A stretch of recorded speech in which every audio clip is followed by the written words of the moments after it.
अब जब हम सेपरेशन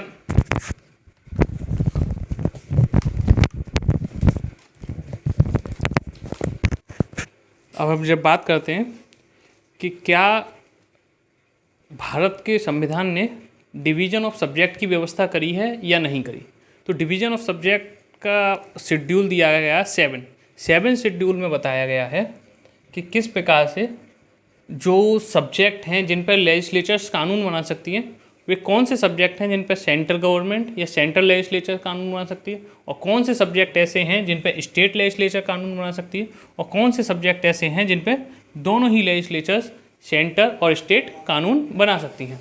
अब इसमें देखने वाली बात है कि जो टोटल 97 वो हैं सब्जेक्ट्स जिन पे भारत की पार्लियामेंट कानून बना सकती है, और टोटल 66 सब्जेक्ट्स ऐसे हैं जिन पर स्टेट लेजिस्लेचर्स कानून बना सकती हैं, और टोटल 47 सब्जेक्ट्स ऐसे हैं जिन पर स्टेट लेजिस्लेचर्स और सेंट्रल लेजिस्लेचर्स अर्थात पार्लियामेंट दोनों ही कानून बना सकते हैं। अब आगे देखते हैं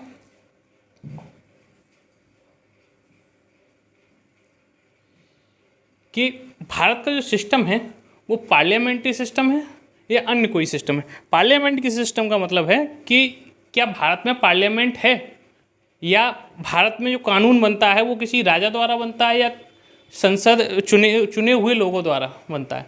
तो भारत में चूंकि पार्लियामेंट्री सिस्टम है तो इसलिए भारत में जो भी कानून बनता है वो पार्लियामेंट के सेंट्रल लेवल पे जो भी कानून बनता है वो चुने हुए लोगों द्वारा ही बनाया जाता है।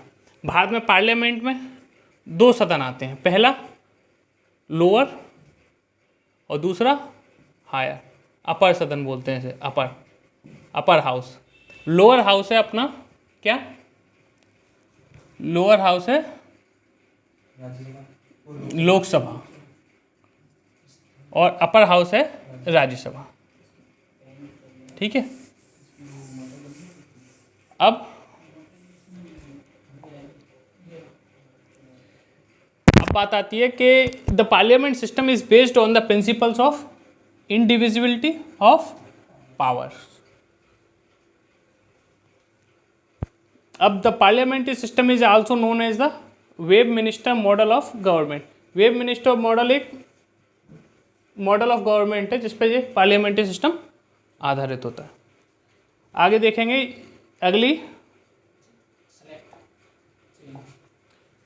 अगला फीचर देखेंगे भारत का या संविधान का, भारतीय संविधान का, कि भारतीय संविधान में जो वोटिंग सिस्टम है वो कैसा है।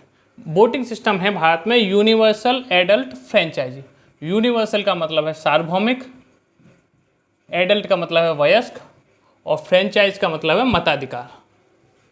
तो भारत में जो मताधिकार का सिस्टम है वो है यूनिवर्सल एडल्ट होना चाहिए। इसका मतलब केवल वयस्क व्यक्ति ही मताधिकार रखता है। यूनिवर्सल का मतलब है कि हर वयस्क व्यक्ति को मत का अधिकार है जब तक वो स्पेसिफिक रूप से बाहर ना कर दिया जाए।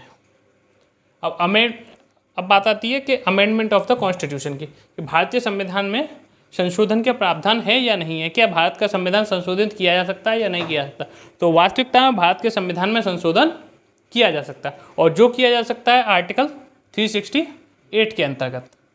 अब इसमें 3 तरीके से बताया गया है कि 3 तरीके से भारतीय संविधान में संशोधन किया जा सकता है। पहला बताया गया 2/3 majority of the members of each house present and voting. इसका मतलब उस समय पर उनको दोनों ही हाउसों में या जिस हाउस में वोटिंग हो रही है उस हाउस में उनको प्रेजेंट होना चाहिए और वोट होना चाहिए। उनका कितना होना चाहिए, 2/3। मान लीजिए कि 99 मेंबर्स टोटल प्रेजेंट हैं और वोट कर रहे हैं, तो मेजॉरिटी कितने की होगी, 99 गुणा 2/3। इसका मतलब 66 मेंबर्स की आवश्यकता होगी किसी भी कानून को पास करने के लिए। पहला सिस्टम तो यह है। दूसरा है ratified by the half of the total seats. Total seats की बात यहाँ पे हो रही है एक तरीके से स्टेट लेजिस्लेचर्स के द्वारा। दूसरा तरीका है कि 2/3 द्वारा तो होगा ही, लेकिन आधे राज्यों की विधानसभाओं द्वारा भी उसको रेटिफाइड होना आवश्यक है। और तीसरा तरीका है कि ordinary legislative process. Ordinary legislative process का अर्थ ऐसा लिया जाता है जैसे मान लीजिए कोई साधारण कानून को पास किया जा रहा है। इसका मतलब कुछ संविधान संशोधन इस तरीके से भी किए जा सकते हैं कि कोई साधारण कानून पास किया जा रहा है। आगे देखेंगे, अगला वो है सेकुलरिज्म का। सेकुलरिज्म भी भारत के सैलेंट फीचर में से एक, भारतीय संविधान के सैलिएंट फीचर में से एक सैलिएंट फीचर्स है। इसका मतलब उसकी मुख्य विशेषता है कि भारत का संविधान कैसा है, धर्मनिरपेक्ष है। कहीं शब्द यूज होता है धर्मनिरपेक्ष और कहीं कहीं यूज होता है पंथ निरपेक्ष। ठीक है, इसमें सभी धर्मों को बराबर ट्रीट किया जाएगा, ये बात ध्यान रखने की है। दूसरी बात, किसी भी धर्म को किसी राज्य द्वारा या भारत सरकार द्वारा या भारतीय राज्य द्वारा स्पेसिफिकली रिकॉग्नाइज नहीं किया जाएगा। ये भारत की धर्मनिरपेक्षता का प्रमुख एस्पेक्ट है, तत्व है। क्लियर है?